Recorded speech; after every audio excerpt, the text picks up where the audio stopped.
முன்னொரு காலத்தில் ஒரு அரசனின் படையில் அநேக யானைகள் இருந்தன.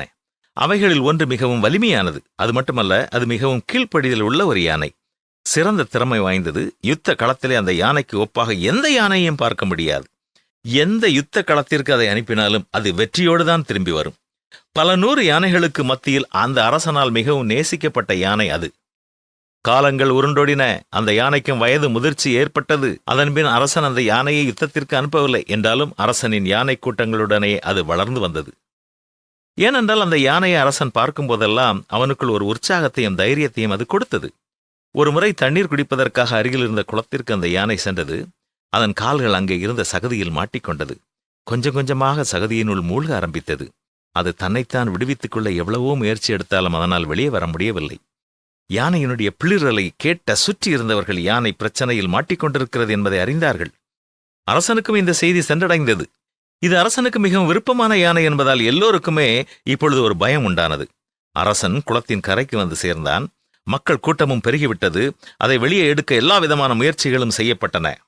ஆனால் அதை வெளியே கொண்டு வர முடியவில்லை. அந்த நேரத்தில் அரசவையிலே பணியாற்றி ஓய்வு பெற்ற மந்திரி ஒருவர் அந்த வழியாக வந்தார். சூழ்நிலைகளை புரிந்து கொண்ட அவர் அரசனிடத்தில் போய் யுத்தத்தில் பயன்படுத்தப்படும் முரசுகளை கொண்டு வந்து சுற்றி நின்று அடித்தால் நல்லது என்று கூறினார். அரசன் ஆணையிட முரசுக்காரர்கள் சுற்றி வந்து நின்று யுத்தத்தில் அடிப்பது போல முரசனை அடித்தார்கள். இப்பொழுது அந்த யானையினுடைய அசைவுகளிலே ஒரு வித்தியாசம் காணப்படத் தொடங்கியது. கொஞ்சம் கொஞ்சமாக மெதுவாக எழுந்து சேற்றை விட்டு வெளியே வந்தது. அனைவருக்கும் அது ஆச்சரியமாக இருந்தது. அதன் சரீரத்தில் இப்பொழுது பலவீனம் காணப்படவில்லை. அதன் உள்ளத்தில் ஒரு உற்சாகமூட்டல் தேவையாக இருந்தது, அவ்வளவுதான். நமது வாழ்க்கையிலும் நமது வயது எதுவாக இருந்தாலும் நம்முடைய ஒவ்வொருவருக்கும் உற்சாகமூட்டலும் வாழ்க்கையில் ஒரு பிடிப்பும் இருக்கும் பொழுது நாம் சோர்ந்து போவதில்லை. நம்முடைய வாழ்க்கையில் ஒரு அர்த்தம் இருக்கிறது, நோக்கம் இருக்கிறது. நாம் பலருக்கு பயனுள்ளவர்களாக இருக்கிறோம் என்பதை உணரும் பொழுது நாம் உற்சாகத்தோடு செயல்படுகிறவர்களாக வாழ முடியும். கடவுள் நமக்கு கொடுத்திருக்கும் சுகத்திற்காக கடவுளுக்கு நன்றியுள்ளவர்களாக இருக்க வேண்டும்.